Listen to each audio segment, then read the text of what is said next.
Hey strangers, my name is Gabrielle and welcome to my channel where I make weekly videos about freelancing, young adulting, surviving college, and personal development. This week's video is going to be about freelancing, and this is actually part 2 of my student freelancing series. You can check the first video here if you haven't yet. Today, we're going to talk about exactly what the title says. We're going to be talking about the 5 freelancing sites that I've used, and I'm going to be sharing my personal experience with you kung paano yung application process, how easy it is to secure a job or a client on those sites. I'm going to be sharing a brief description of the site, and I'm going to be listing down the pros and cons of each site, and I'll also share how I view the difficulty of securing a client. Gaano ba kahirap makakuha ng trabaho sa kada site. Let's just jump right into it. The first site that I'm going to share with you is actually my favorite site to use. It's the site that I've been using for the past almost 3 years now,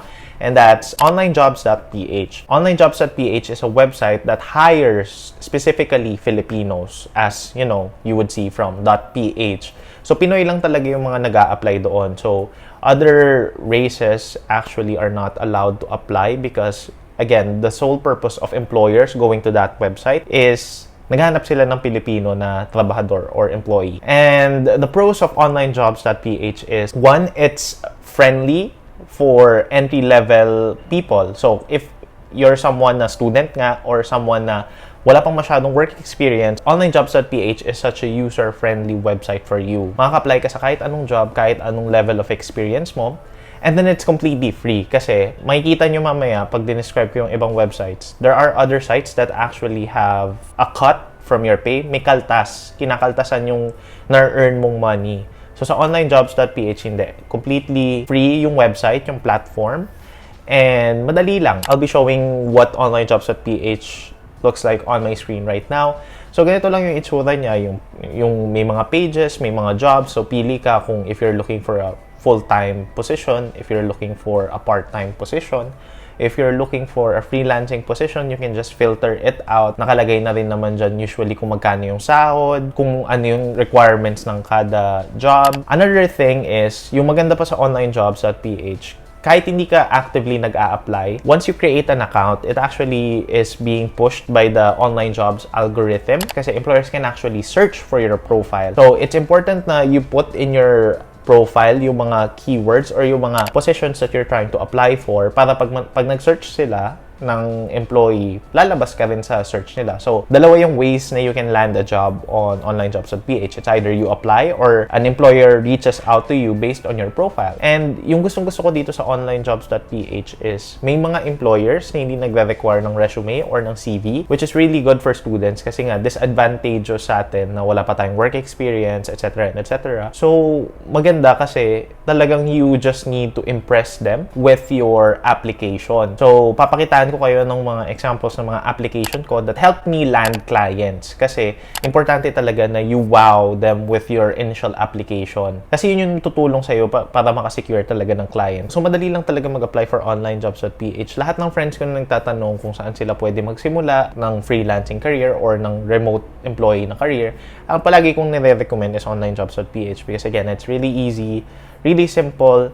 Hindi mo kailangan masyadong mag-worry paano ka makakasecure ng job kasi it's fairly straightforward. Nandyan naman na lahat. The only con that I can think of with OnlineJobs.ph is oversaturated yung site. It's one of the most famous sites right now for people who are freelancing and working online. So just to give you a little insight, yung company ko, we posted a job ad on OnlineJobs.ph and wala pang isang oras, there were already over 100 applicants. Maraming taong nakaantabay sa OnlineJobs.ph.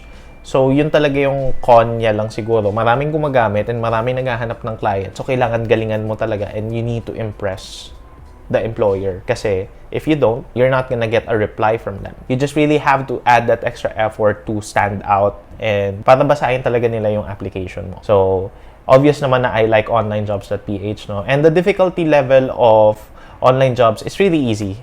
Sobrang dali niya lang. I've landed more than 5 clients on the platform already and it's just really an easy website to use. Hindi mo na kailangan aralin kung paano ba gawin yung profile mo. Talagang just plop that all in, fill upan mo lang lahat ng information na kailangan, and you're good to go. Hanap ka na lang ng job na fit for you and then apply. The second site that I'm going to talk about is LinkedIn. To those of you who don't know what LinkedIn is actually parang professional version ng Facebook. So it's a social media platform na parang may social network siya. So people, professionals, mga businesses nandoon. So usually ang LinkedIn is B2B, which stands for business to business.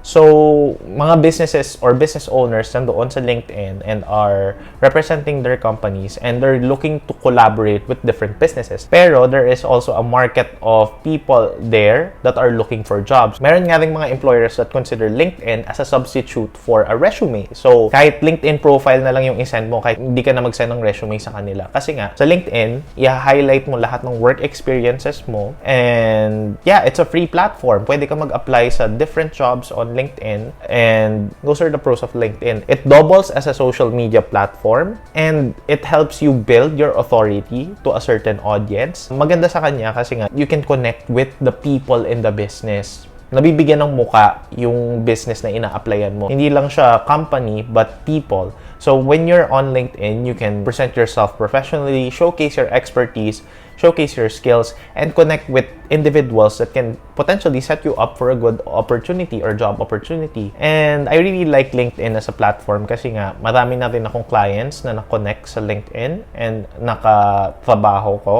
And it's just overall a good alternative to just scrolling through Facebook or Instagram kasi doon pwede ka pang makasecure ng job. Madali lang gumawa ng profile, talagang parang gumagawa ka lang ng Facebook mo ulit. So Facebook part 2. So just fill up your profile, set it up, and you just need to enter job experiences if you have any. If you don't, okay lang, pwede mo rin ilagay yung mga organizations na contribute ka, pwede mo ilagay doon yung internship if you've done internships before. Pwede mo rin doon ilagay yung mga educational awards mo. So, kung nanalo ka sa school contest, nanalo ka sa mga inter-school competitions, pwede mo ilagay doon. Kasi nga, again, it's going to be like an online resume na makikita ng lahat. The only con that I can think of in terms of LinkedIn is marami ng senior level people that are also on LinkedIn that are looking for jobs.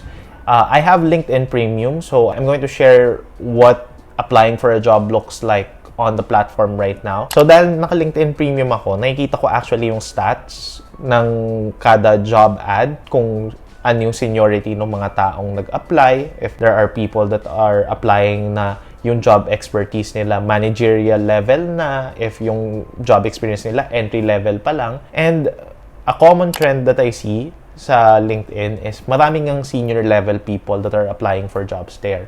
So yun lang yung mahirap for students like us kasi kalaban natin mga naging manager na, kalaban natin mga naging senior na ng isang company. And that's not to discourage us, but again, it's just a disadvantage on our end kasi nga mas madaling i-turn down yung application mo. You're applying for a job and they're using your profile as a sort of like a resume. So, ginagawa nila, kino-compare nila yung profiles ng isa't isa. And ayun nga, pag nakita nilang mas okay yung profile ng isa, they'll just like turn you down without, asking additional questions or hitting you up with an interview. So, yun lang yung medyo bad or medyo sad sa LinkedIn. But again, overall, it's a really good platform to connect and to establish a social following on. So, in terms of difficulty, medium si LinkedIn. Hindi siya super hirap, hindi siya super dali. Pero, again, it depends on sa expertise na meron ka, gaano ba siya ka-specialized, and if makakita ka ng job ad na nag-a-accept ng entry-level position para sa specific na field that you want to work for. Okay, so the third site that I'm going to talk about is Reddit. So Reddit is actually one of the biggest social media platforms right now, and it is this one huge accumulation of online forums denoted as subreddits. So para siyang mga Facebook group. Kumbaga, kada topic na maisip mo, merong subreddit for that. Which is precisely why may mga subreddit for freelancing. May subreddit for online ads or job ads. So, ako, the two main subreddits that I use to secure clients are r/classified PH or Classified Philippines and r freelance writing. So, yun yung mga subreddit na mga ginagamit ko. Kasi nga, I'm a writer. Now, what are the pros of Reddit? So Reddit, dahil nga sobrang laki niyang platform, there is gonna be a client for every expertise or every skill that you can think of. You're a good digital artist, may mga people dyan na nagko-commission or nang-co-commission ng artist. You're a good writer, may mga naghahanap dyan ng writers, etc. and etc. So, yun yung maganda sa kanya. And dahil nga Reddit is mainly an online platform, wala siyang rules and regulations actually. Depende sa subreddit. Yung kada subreddit, meron kanya-kanyang rules and regulations. Pero usually, walang pipigil sa'yo if magkokontrata kayo via PM ng isang taga-Reddit or isang user sa Reddit para sa isang project. The only con is actually similar sa pro. Kasi dahil nga hindi talaga siya freelancing platform or hindi siya job platform per se, you really need to identify if the project is legit. Of course, all platforms may scammers, pero since it's not like a freelancing platform to begin with, you really need to do your due diligence in making sure that the person or the supposed person that you're interacting with is a real person. And siguro yung only con lang is I haven't experienced landing a long-term client on Reddit kasi nga usually mga taong nandoon naghahanap lang ng one project writer or one project type of thing. So don't expect like a super long-term project on Reddit. The fourth platform that I'm going to talk about is Fiverr. So Fiverr is, think of it as Shopee, pero instead na mga products yung sinashop, mga tao. So basically, magsiset ka ng gig. Yun yung tawag sa mga parang shop or mga linalagay doon sa Fiverr. Magsiset ka ng gig, tapos ipopost mo siya, lalagay mo yung packages mo, yung prices mo, yung add-ons mo. I'm going to show you an example of a gig that I made recently. Ito, may mga description, may mga pictures. It's a different type of freelancing platform altogether. Kasi nga, binibenta mo yung sarili mo as a service. You're selling your expertise for different prices and different packages. Ang medyo makulit or parang ang cute ng concept ng Fiverr kasi nga, kumaga pag pumunta ka naman sa Shopee or sa Lazada, diba, pag bibili ka ng isang product, isa-search mo, tapos makikita mo yung list of products. And it's the same thing with Fiverr. Ganun yung concept na kumbaga yung mga employers naghahanap ng writer for this specific na service and mabibigyan sila ng different writers or different products, kumbaga. One of the main pros of Fiverr is scalability. So, what do I mean by that? Ibig sabihin, habang tumatagal, pwede mong taasan ng taasan yung rate mo. Kasi si Fiverr, may mga levels as a seller. May level 1, may level 2, may top or pro seller, etc. Kumbaga, meron kang mga milestones na may hit. Tapos, kada milestone na ma-hit mo, it increases your credibility and it also allows you to increase your prices. So, kumbaga, pag ginalingan mo sa Fiverr and sumikat yung gigs mo sa Fiverr, there is potential na talagang ang laki nung kikitain mo. Kumbaga, pag dumami yung mga people na nagva-vouch and nag-rate sa'yo ng mataas and tumagal ka ng tumagal and dumami yung earnings mo and you hit all the milestones, you can just be one business, a one-man business basically, or a one-man or a one-woman business selling your services on Fiverr. The only con with Fiverr that I can notice is it's really hard to start. Ako, the gig that I posted, wala pa ako nare-receive na mga orders. Kasi nga, I started the gig out of a whim. Hindi ko rin siya masyadong ni-research kasi Fiverr has, SEO, may sarili siyang search engine optimization with gigs kung para mag-increase yung impressions mo, para mag-increase yung mga taong nakakakita ng gigs mo. So, yeah, I didn't really do my due diligence in researching kasi I thought na parang ilalagay ko lang siya, ipopost ko lang siya, and maghihintay ako may mag-order. But again, you can do your research on your own regarding Fiverr. Another con that I can see with Fiverr is may 20% deduction sila sa kada order na ma-accomplish mo. So, may cut sila. Although, this decreases with the amount you earn per client or per returning order, pero still, meron silang cut sa kinikita mo. So, yun lang yung medyo masaklap kasi nga, hindi makukuha ng buo yung perang in-earn mo. So, yeah, that's the only downside with Fiverr. And if I were to rate how hard or easy it is to land a client with Fiverr, I think it's really hard for me right now dahil nga yung market ko or yung skill ko, which is writing, is a highly competitive market on Fiverr. Maraming writers sa Fiverr. So I think that's one of the main reasons why it's really hard for me. But again, it will depend on the skill that you're going to sell on Fiverr. Now, the last website that I'm going to talk about is Upwork. So Upwork, sikat na sikat yan si Upwork na website. Pero personally, I've only landed one client on Upwork. So, Upwork is sort of like OnlineJobs.ph in the sense na mag-a-apply ka lang talaga sa jobs. Although, it's somewhat a healthy mix of online jobs and Fiverr. Sa Upwork, may scalability rin siya. So, the main pro with Upwork is medyo friendly siya sa free users kasi sa Upwork makikita mo may mga job posts tapos nakalagay na nga dyan yung title and kung magkano yung estimated budget. So the pro is in order to apply for a job, you need to have connects. So yun yung parang currency. So diba nasabi ko kanina yung OnlineJobs.ph, libre lang. Ito naman si Upwork, parang may currency siya which is called connects. And if naka-free plan ka lang sa Upwork, may ma-receive ka naman every month. Pero yun nga lang, pag naubusan ka nga ng connects, tas di ka pa nakaka-secure ng job, hindi ka na makaka-apply. Hindi ka na makaka-apply for another job until your connects replenish.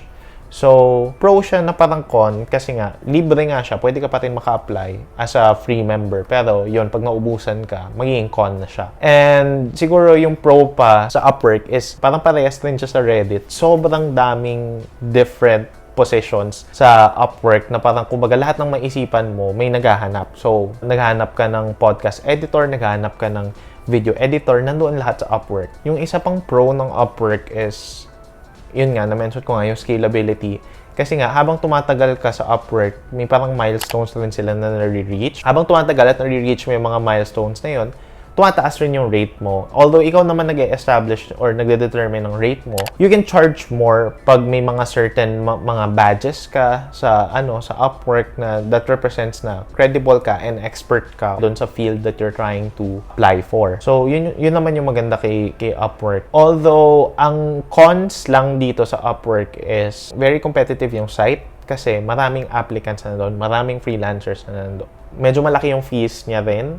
Medyo similar sila ni Fiverr. Malaki ang fee sa Upwork. Siguro yung isa pang con doon is hindi ko siya masasabing super student-friendly kasi naghahanap talaga ng experience yung mga people from Upwork. Although there are certain job posts na talagang sasabihin nila na no experience needed, pero they would still opt for the freelancer that has experience again. Kasi nga, logically speaking, kung sino yung may experience, hindi ka na matatagalan mag-train sa kanila. So, diba? Yun lang yung medyo downside doon kasi kung student ka talaga na zero experience and gusto mo lang talaga makatry magtrabaho, mahirapan ka kay Upwork. Yung isa pa sigurong bad thing about Upwork is big thing yung rating or yung review ng mga nakatrabaho mong clients doon sa Upwork. Like, it will really affect your profile if someone leaves a bad review sa service mo or sa work mo.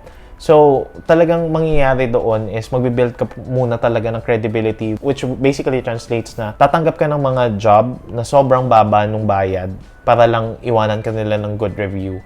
Because again, you need to build credibility muna sa Upwork. It's not really friendly for new users kung kakasimula mo pa lang sa Upwork kasi marami ng people sa site na yon na established na, well-renowned na. So, it's really hard when you're just starting out. Pero yun nga, each and every one of us needs to start somewhere. So, yun. So, those are the top 5 sites that I could think of. And yeah, out of all 5, I was mainly able to secure a client on OnlineJobs.ph. Again, super dali. LinkedIn, Reddit, and Upwork. Sa Fiverr na lang ako walang nakukuhang client. But those are all really good sites. And I hope may na-pick up kayo sa video na to. You get to try them out. If you have any questions about how to apply or how to register on those sites, leave them down below. I'll try to answer them as much as I can. And yeah, that's everything for this week's video. Thank you so much for watching. If you like this video, consider subscribing, hit that like button, hit that notification bell. I don't know. You do you. And I'll see you next week. Bye.